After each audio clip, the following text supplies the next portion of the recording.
الحمد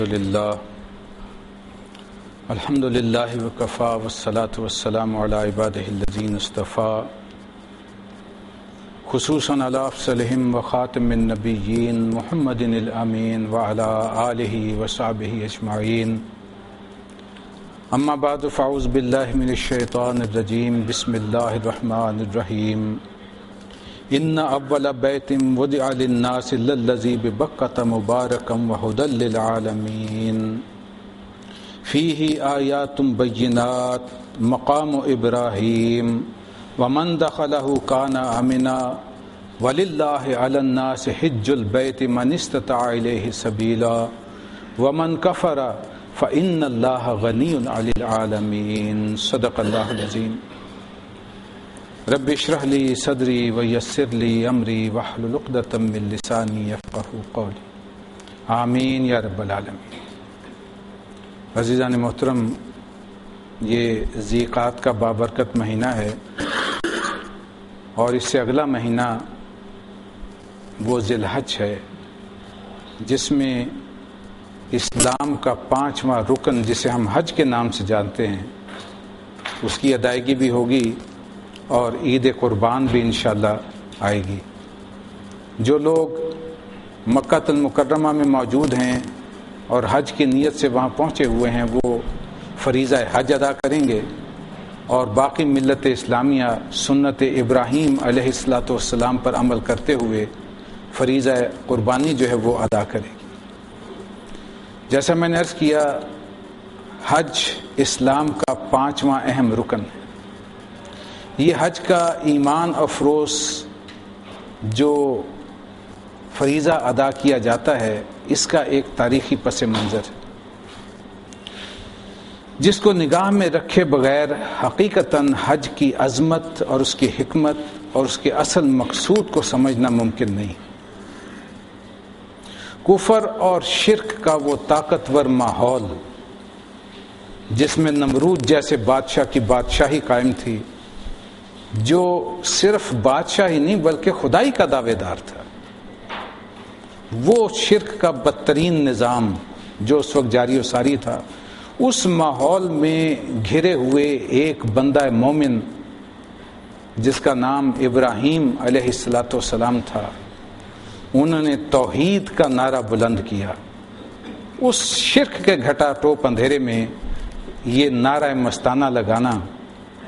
یہ کوئی عام آدمی کا کام نہیں تھا۔ توحید خالص کا اعلان اور باطل کی چھائی ہوئی ظالم طاقتوں کے گونا گون جھرمٹ میں یہ وہ عظیم شے تھی جو اس حج کے فریضہ حج کے پس منظر میں موجود ہے۔ ان تمام رکاوٹوں کو عبور کر کے ان کے باوجود ایمان اور تقوی، خلوص للہیت، عشق و محبت،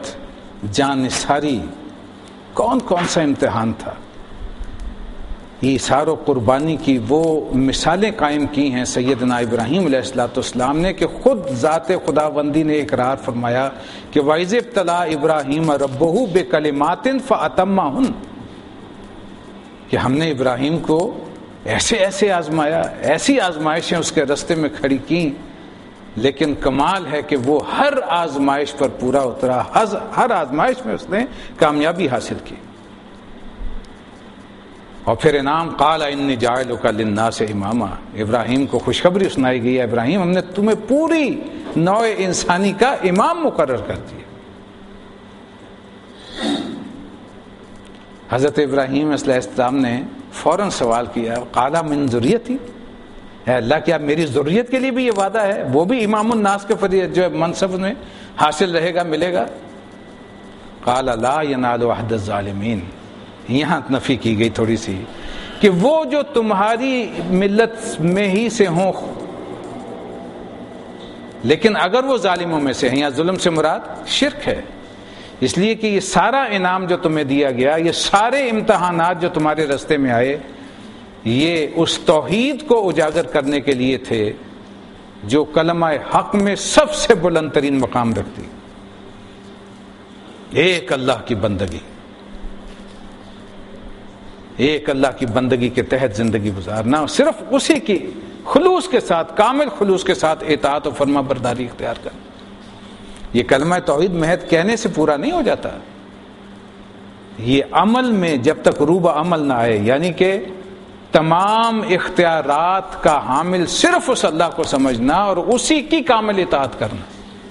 اسی کے دیے ہوئے قانون اور شریعت کے مطابق زندگی گزارنا، تب یہ توحید کا تقاضا پورا ہوتا ہے۔ یہ وہ نعرہ مستانہ تھا جو کہ اس ماحول میں حضرت سیدنا ابراہیم علیہ السلام نے نہ صرف بلند کیا بلکہ اس نعرہ مستانہ کی خاطر اپنے وطن کو خیر بات کیا، کہا، اپنے علاقے کو خیر بات کہا، اپنے والدین کو چھوڑا، تمام چیزوں کو تج کے اللہ کے اس کلمے کی خاطر ہجرت فرمائی۔ اور تاریخ انسانی کی وہ عظیم ترین ہجرت ہے جس میں صرف 3 افراد شامل ہیں، ایک خود سیدنا ابراہیم علیہ السلام، ایک آپ کے ساتھ آپ کی زوجہ محترمہ حضرت سارہ سلام اللہ علیہا، اور ایک آپ کے بھتیجے حضرت لوط علیہ السلام جو ابھی نبی یا رسول نہیں ہوئے، ابھی صرف آپ پر ایمان لائے ہیں اور آپ کے ساتھ ہجرت فرمائی۔ اور یہ آج سے تقریباً یوں سمجھ لیجئے کہ 4500 سال قبل کا واقعہ ہے، جس وقت کے نوع انسانی کس حال میں زندگی بسر کرتی ہوگی ہم اس کا تصور بھی نہیں کر سکتے۔ آج تو انسان سفر کرتا ہے، پہلے سے کہیں بکنگ کروا لیتا ہے، رہائش کا بندوبست کر لیتا ہے، کھانے پینے کا، فارن ایکسچینج کا، اور نہ جانے کیا کیا بندوبست کرے، پورا اپنے آپ کو اپنے تئیں محفوظ کر کے جو ہے وہ قدم اٹھاتا ہے کہ کہاں جانا ہے، کہاں رکنا ہے، اس سفر کا اختتام کہاں ہوگا۔ لیکن صرف اللہ کے بھروسے، میرا رب میری رہنمائی کرے گا، میں چھوڑ کے اب جا رہا ہوں۔ اور پھر اپنی ذریت میں سے اپنے اس خاندان کو جو حضرت ہاجرہ سلام اللہ علیہا سے چلا، ایک شیر خوار بچے حضرت اسماعیل علیہ السلام کے ساتھ لا کر کے بے آب و گیاہ وادی میں لا کر کے آباد کی۔ اب انہوں نے سوال کیا ہے کہ آپ ہمیں کس کے بھروسے پر، کس اعتماد پر اس وادی میں چھوڑ کے جا رہے ہیں؟ آیا یہ آپ کی اپنی کوئی منشا ہے یا یہ اللہ کے حکم سے ہے؟ فرمایا یہ اللہ کے حکم سے ہے۔ تو پھر ٹھیک، پھر فردر کوئی سوال نہیں۔ اور آپ نے اپنے اس معصوم بچے کو تنے تنہا اس کی والدہ کے ساتھ وہ وادی جسے خود قرآن کہتا ہے وادی ذی زرع، جہاں ایک تنکا بھی نہیں اگتا تھا۔ اس لیے آپ جانتے ہیں کہ زندگی کا جو بنیاد ہے، جو اساس ہے، وہ پانی ہے، اور اس وادی میں پانی کا نام و نشان نہیں تھا۔ چھوڑ کے تشریف لے گئے، اور وہ وقت ہے جب بچہ پیاس اور بھوک سے بلبلایا ہے تو ایک ماں کی ممتا جوش میں آئی ہے۔ اب وہ ایک طرف یہ بھی اندیشہ ہے کہ نہ کوئی انسان، نہ کوئی گھر، نہ کوئی چھت، نہ کچھ کھانے کے لیے، نہ کچھ پینے کے لیے، ایسا نہ ہو کہ کوئی درندہ ہی آ جائے، بچے کو کوئی نقصان پہنچا جائے۔ اب ایک نگاہ بچے کی طرف ہے، دل میں دھڑکا لگا ہوا ہے، اس کی بھوک کی بھی بے چینی ہے۔ یہ مامتا کی بے چینی جو ہے یہ کوئی ماں ہی جان سکتی ہے۔ اس حالت میں ایک پہاڑ سے دوسرا پہاڑ، زمان میں نشیبی جگہ تھی، وہاں تیزی سے بھاگ کے گزرتی تھی، کبھی اس طرف گئی ہیں، کبھی اس طرف گئی ہیں۔ اب جو لوگ حج کے لیے جاتے ہیں، ان الصفا والمروہ من شعائر اللہ، اللہ تبارک تعالیٰ فرماتے ہیں میری نشانیاں ہیں، یہ میرے شعیریں ہیں، یہ صفا مروہ۔ وہ ادا اس مومنہ کی اللہ تبارک و تعالیٰ کو اس طرح بھائی ہے کہ اسے تا قیام قیامت نو انسانی کے لیے اپنی نشانی بتا کر ہمیشہ ہمیشہ کے لیے اس رسم کو جاری کر دی۔ حج مکمل نہیں ہوتا جب تک کہ ان دو پہاڑوں کے درمیان وہ 7 چکر نہ لگائے جائیں، اور جگہ سیدہ ہاجرہ سلام اللہ علیہا نے بےتابی سے وہ رستہ تیزی سے عبور کیا تھا، اس جگہ پہ حاجیوں کو دوڑ نہ لگوائی جائے، ان کا حج پورا نہیں۔ یہ وہ ادائیں تھیں جو اللہ تبارک و تعالیٰ کو پسند آئی ہیں۔ تو گویا کہ اسی تاریخ کا کو تازہ کرنے کے لیے، اس کا اعادہ کرنے کے لیے، انہی جذبات سے دلوں کو گرمانے کے لیے اہل ایمان کی ایک کثیر تعداد جو ہے اسی وادی میں جا کر کے اکٹھا ہوتی ہے ہر سال، اور وہ تمام اوراق زندگی جو کہ سیدنا ابراہیم علیہ السلام اور سیدنا اسماعیل علیہ السلام اور حضرت حاجرہ سلام اللہ علیہ کی زندگی کے اوراق ہیں، ان کو تازہ کیا جاتا ہے، ان کو ریپیٹ کیا جاتا ہے، ان کی یاد کی جاتی ہے۔ اور سورہ حج میں اللہ تبارک و تعالیٰ نے سیدنا ابراہیم علیہ السلام کے ذریعے سے پھر جو پکار لگائی تھی اس پہ لبیک کہتے ہوئے یہ سارے، انہیں اصطلاح میں ہم حاجی کہتے ہیں، وہاں اکٹھے ہوتے ہیں۔ یہ وہی گھر ہے جو پھر دوبارہ تشریف لائے حضرت ابراہیم علیہ السلام، جبکہ وہ بیٹا نوجوان ہو چکا تھا۔ اس وقت اللہ تبارک و تعالیٰ نے ایک اور سخت امتحان رکھ دیا، یہ جو فرمایا وَإِذِ ابْتَلَىٰ إِبْرَاهِيمَ رَبُّهُ بِكَلِمَاتٍ فَأَتَمَّهُنَّ، ہم نے کوئی ایک امتحان لیا اپنے اس بندے کا؟ بار بار امتحانوں میں سے گزارا ہے، بار بار۔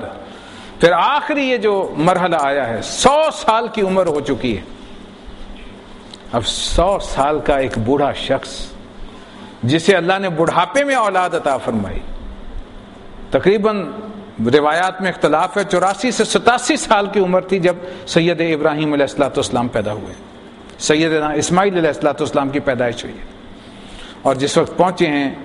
تو 13-14 سال کی عمر کے نوجوان تھے، نوخیز نوجوان کہہ سکتے ہیں، ٹین ایجر۔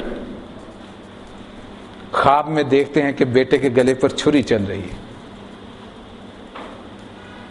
اب بیٹے سے سوال کیا ہے، بیٹا تیرا کیا خیال ہے؟ بیٹا بھی اللہ کا رسول ہونے والا تھا، مقام بندگی تو دونوں کا دیکھیے نا کیا ہے، وہ سیدنا ابراہیم ہے تو یہ سیدنا اسماعیل ہیں علیہ السلام، جو کہ جد امجد ہونے والے ہیں محمد رسول اللہ صلی اللہ علیہ وسلم کی۔ تاریخ نے کہاں جا کر رکنا ہے یہ تو اللہ تبارک و تعالیٰ جانتے ہیں، ہمارے علم میں تو نہیں، اور نہ اس وقت وہ جانتے تھے کہ کیا مستقبل میں ہونے والا ہے، اس ذریت سے کیا کیا ہیرے ہیں جو وہ نکلنے ہیں۔ سیدنا ابراہیم علیہ السلام کی دوسری اولاد سے بھی ایک چین ہے انبیاء اور رسل کی جو کہ آ کے ختم ہوئی ہے حضرت عیسیٰ علیہ السلام پر، اور ادھر سید المرسلین امام الانبیاء محمد رسول اللہ صلی اللہ علیہ وسلم کی بعثت۔ یہ تمام کے تمام ذریت کون ہے؟ ذریت ابراہیم علیہ السلام، ان میں سے یہ خانوادہ ہے۔ وہ جواب دیتے ہیں، یا ابتی، اے میرے ابا جان، جو آپ کو حکم دیا جا رہا ہے اس پہ عمل کیجئے، آپ مجھے انشاءاللہ خالص اطاعت گزاروں میں پائیں گے۔ فلما اسلم وتلہ للجبین، قرآن مجید نے کیا نقشہ کھینچا سورہ صافات کہ جس وقت دونوں راضی ہو گئے، یعنی دونوں نے اللہ کی رضا پر سر تسلیم خم کر دیا، اور ابراہیم نے اس کے گلے پہ چھری رکھ دی، اب اوندھے منہ لٹایا، تلہ للجبین، ماتھے کے بل، اس لیے کہ چہرہ دیکھ کے عین ممکن ہے کہ شفقت پدری جو ہے وہ جوش میں آ جائے اور وہ چھری چل نہ سکے،